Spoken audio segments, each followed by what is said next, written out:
Hello, welcome to the Villages, Florida. My name is David. I'm a realtor with Florida Realty Investments, and I can be reached at DavidisinFlorida@gmail.com.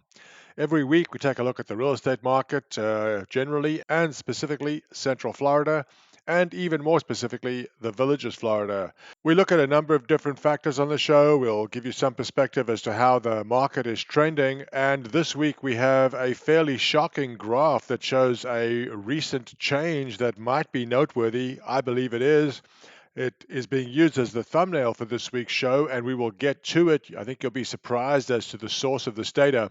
I'd like to mention that if you are interested in buying a home in the Villages and you're trying to determine a good price for the home or area that you're interested in, or you're considering selling your home in the Villages and you would like to maximize your return in a reasonable period of time, please reach out to me at DavidisinFlorida@gmail.com. If you have any questions about life in the Villages, or if you would like a price opinion on your home, I'll be happy to help. Once again, DavidisinFlorida@gmail.com. A couple of things to note. First, we produce this show every week, every Monday, in fact. Make sure that you check the date to ensure you're getting the most recent information. Secondly, all of this information is drawn from the MLS, the Multiple Listing Service. It does not include any properties on the Village's own internal listing service, the VLS. For that reason, if you are a buyer, you really should hire two realtors, one who can show you MLS properties and one who can show you VLS properties. And if you are a seller, you really need to decide which of those two marketplaces you wish to list your property on, VLS or MLS. Contact me if you'd like to discuss it. I might also mention that if you're out of town and you'd like drone footage of a property or properties that you're interested in or video walkthroughs, please reach out to me at davidisinflorida@gmail.com. I or one of my assistants will be happy to help you. I would also like to add that if you find this information valuable, please consider liking and subscribing the show. It does help us with the YouTube algorithm. So, with that out of the way, let's take a look at what's happening this week. As always, we start by taking a look at the US government 10-year bond yield. Those of you who follow the channel know that the 10-year government bond rate is the government bond that most closely tracks the mortgage rate, and we are currently hovering around 8% with no relief in sight. It's hard to say whether 10% or 6% is in our more immediate future, but I certainly wouldn't be confident about either outcome at this point. Now we turn our attention to what's happening in the Villages real estate market itself, and we had a big jump this week in the number of new listings. Last week there were 295, this week there are 321, and for the same week a year ago there were 233. Listings in the Villages range from $166,250 to $2,695,000. It's interesting that if you look at this graph, listings do seem to rise starting at this time of year. We'll see if that holds true this year as well. Here we look at all listings in the Villages and the median listing price per square foot, which this week is $261.59 a foot, up from the 259.78 that was in effect last week, but still down from the 271.99 for the same week a year ago. It does seem as if listing prices per square foot have leveled out for the moment, but pay attention to the following graphs because it looks like something is changing. Here we take a look at how long properties that are currently listed have been on the market. The median time for all listings is 45 days compared to 47 days last week, and this compares to 39 days for the same period last week. Keep in mind there's going to be a lag in this data series because if we're getting a lot of new listings, the median time on the market will be skewed lower by all the new listings. Here we can take an overview of all listings broken down by week and price segment, how many listings existed in each price segment by week.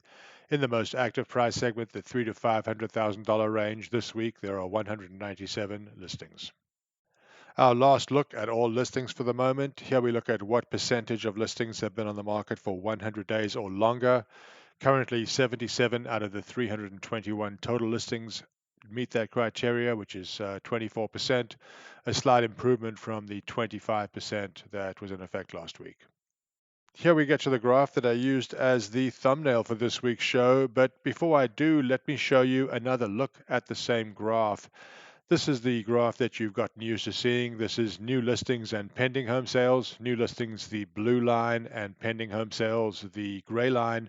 New listings last week numbered 42 compared to 36 the week before. Pending home sales numbered 21 compared to 25 the week before. And you can see that new listings a year ago were 25 and pending home sales 21. Looking at this graph for the last time, pay attention to the fact that since July, the number of new listings has been steadily increasing while the number of pending home sales has been steadily decreasing. Bear in mind that this graph represents 4-week smooth data and it's showing pending home sales on the graph with a value of 27, whereas for the week itself, in reality, it was only 21.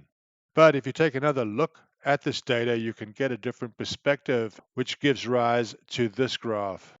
I thought this data point was very interesting, and so I created this graph, which shows on a week by week basis the number of pending home sales and the number of new listings. Obviously, if there are more pending home sales than listings, the market is improving. And if there are more listings than pending home sales, the market is not because the number of listings is increasing.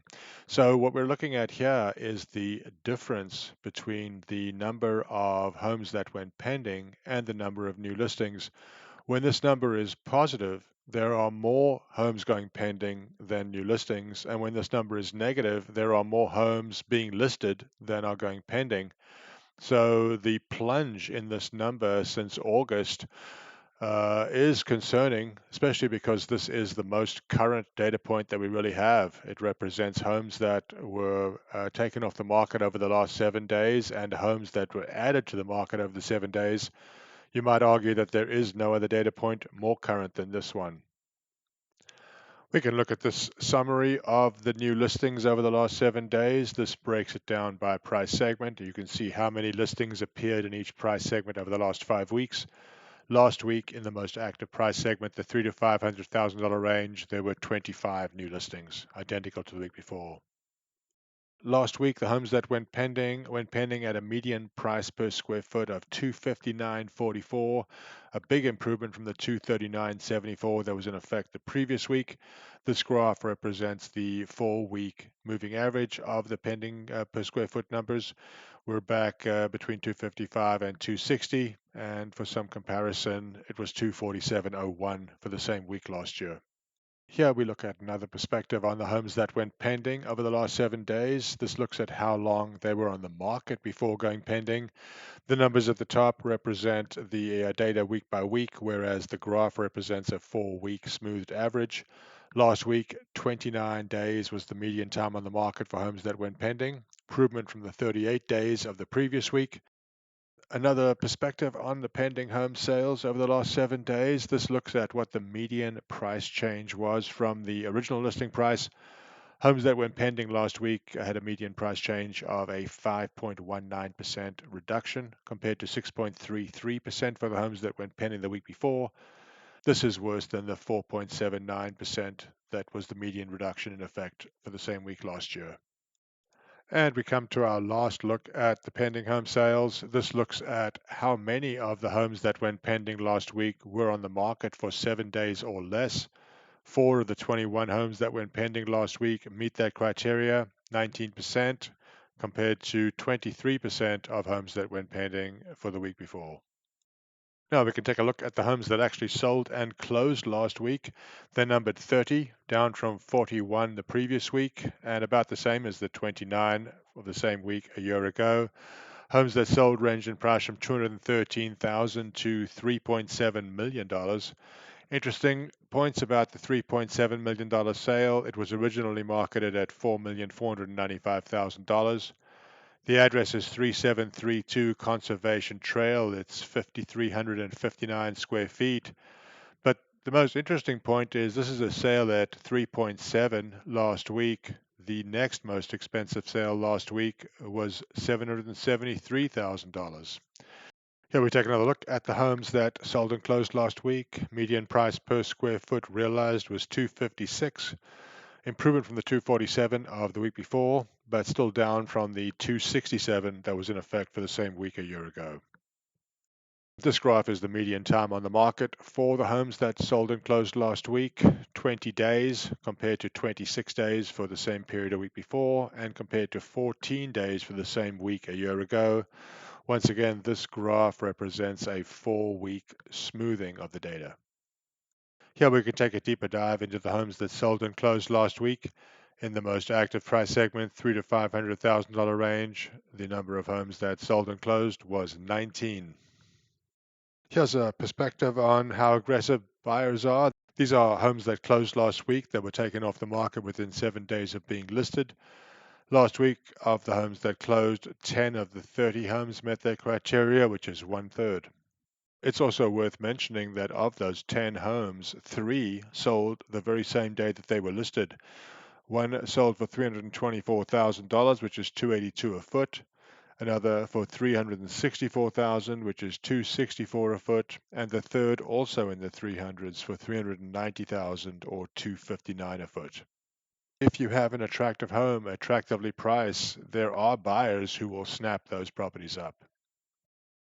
We've started following this data point. This gives you some idea as to how many homes sell and how many of them are financed versus people paying cash, etc. Once again, the largest line on top is total sales, the blue line, number of cash buyers, and the others as represented in the legend. Keep in mind that we only have monthly data until 3 weeks ago when we started keeping this weekly. This graph is really just a summary of sorts of the previous graph, showing us the percentage of all sales that were by cash buyers. And once again, the data is monthly until 3 weeks ago when we started keeping it more regularly.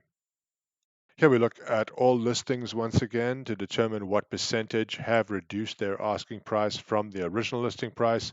This week, 48.91% have, compared to 51.19% last week, and compared to 51.5% the same week last year. It's interesting as you look at this graph, which represents a 4-week average of the data, that even though the graph is showing a value of 52.18%, which is the 4-week average, actually the percentage of listings with a price decrease is below 50% for the first time since January 30th of this year.